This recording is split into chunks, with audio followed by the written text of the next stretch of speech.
အားလုံးပဲမင်္ဂလာပါရှင်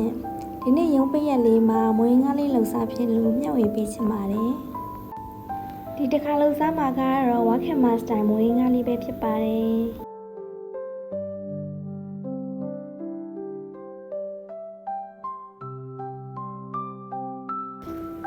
အရင်ဦးဆုံးငရဲ20သားကောင်လေးကိုရေအနှဲငယ်ငမ်းမြရေနဲ့ပြုတ်ပါမယ်နူးတော့ဖုံးလေးအုပ်ထားလိုက်ပါမယ်ဝါခင်မာမွေးငါအနှံရဖို့အဓိကကျတဲ့စက်သွန်ဖြူငရုတ်ကောင်းရောပြီးထောင်းထားပါမယ်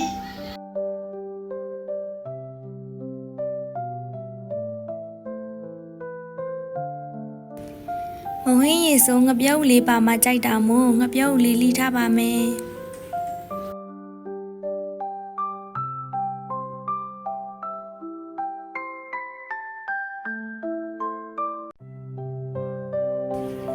ငပြုတ်လေးခါတက်ပြောက်သွားအောင်စားနဲ့တန့်စင်ပြီးရေမြမြနဲ့စီကြော့ပါမယ်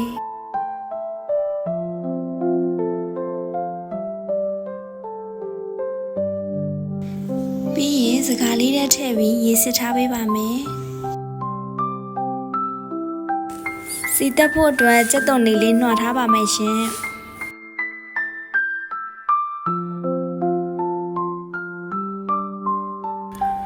ပြုတ်ထားတဲ့ငါးလေးနူးဤလာပါပြီ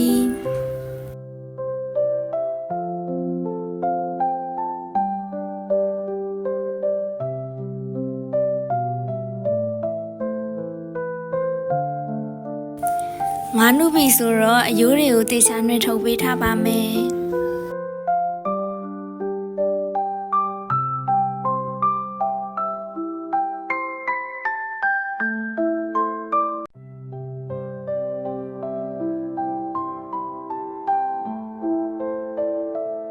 ငါးလေးနှွှင်ပြီးပြီဆိုတော့စီတက်မယ်နော်စီပူလာရင်စနစ်မုတ်ထည့်ပါမယ်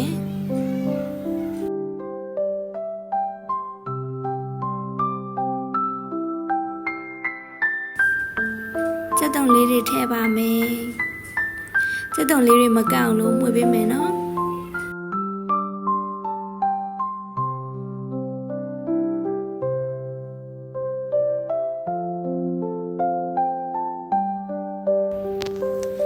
စက်သွန်လေးတွေနွမ်းပြီးမှွေးသွားပြီဆိုတော့နှွှင်ထားတဲ့ငါးလေးတွေထည့်ပြီးတော့စီတက်ပါမယ်နော်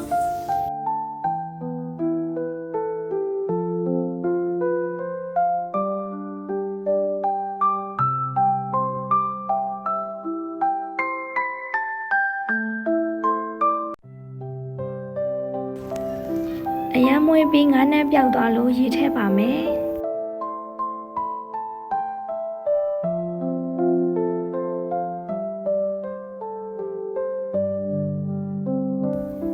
မွေးငါးချက်ရင်ဒီကကြတဲ့ဆန်လော်မုတ်လေးကိုရေဖြောထားပါမယ်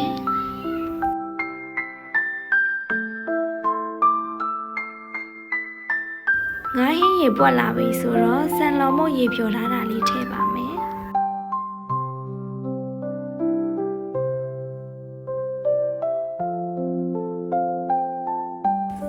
ဆန်လော်မုတ်တွေအိုးမကအောင်လို့ပွက်တက်ထိဖြည်းဖြည်းမှွေပေးရပါမယ်နော်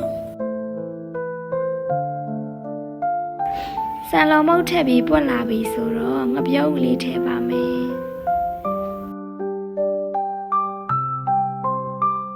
ငပြုတ်လေးနူးလာပြီဆိုတော့ဝါခင်မာမွေးငါအနံလေးထွက်အောင်လို့ထောင်းထားတဲ့ငရုတ်ကောင်းတဲ့စက်သွန်ဖြူလေးကိုထည့်လိုက်ပါမယ်ရှင်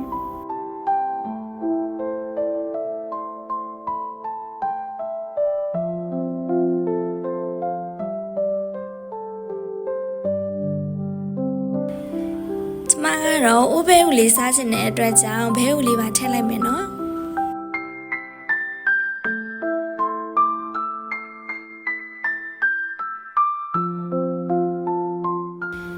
နည်းနည်းမြည်ကြည့်မယ်နော်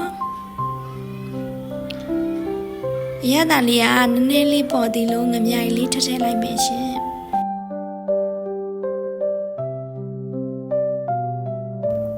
အဖောက်ပြီး3မိနစ်လောက်ကြာရင်တော့ပြည့်စုံတဲ့ဝါခင်မာမုံဟင်းရည်လေးရပါပြီရှင်ဟင်းရည်လေးကိုမြည်ကြည့်လိုက်မယ်နော်အရင်စားကောင်းပါတယ်အရင်စားကောင်းလို့နောက်တစ်ခါတော့ထပ်မြည်လိုက်ပြီ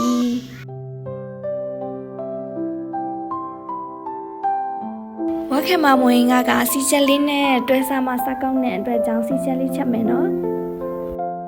စီချက်လေးကတော့လူတိုင်းအတွက်လည်းကူပါတယ်ရှင်စက်တုံလေးကိုအနေတော်ဖြစ်ပြီဆိုရင်ချလို့ရပါပြီနော်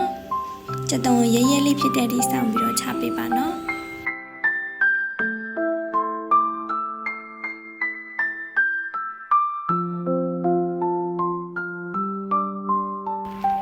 ခုဆိုရင်တော့စားဖို့ပြင်ပြီနော်ဖိုက်စားတယ်ရန်စားချင်နေပြီစားချင်တဲ့လောက်မိုးဖက်လေးထည့်လိုက်မယ်မိုးဟင်းလေးထည့်ပါမယ်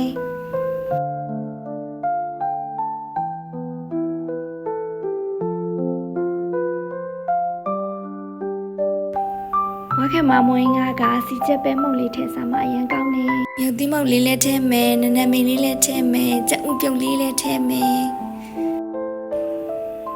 တမယာသီးလေးလည်းထည့်မယ်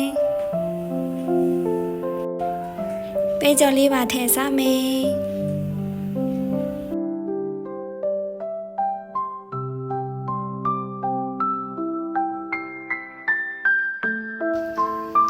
ဆက်ကြပါအောင်ရှင်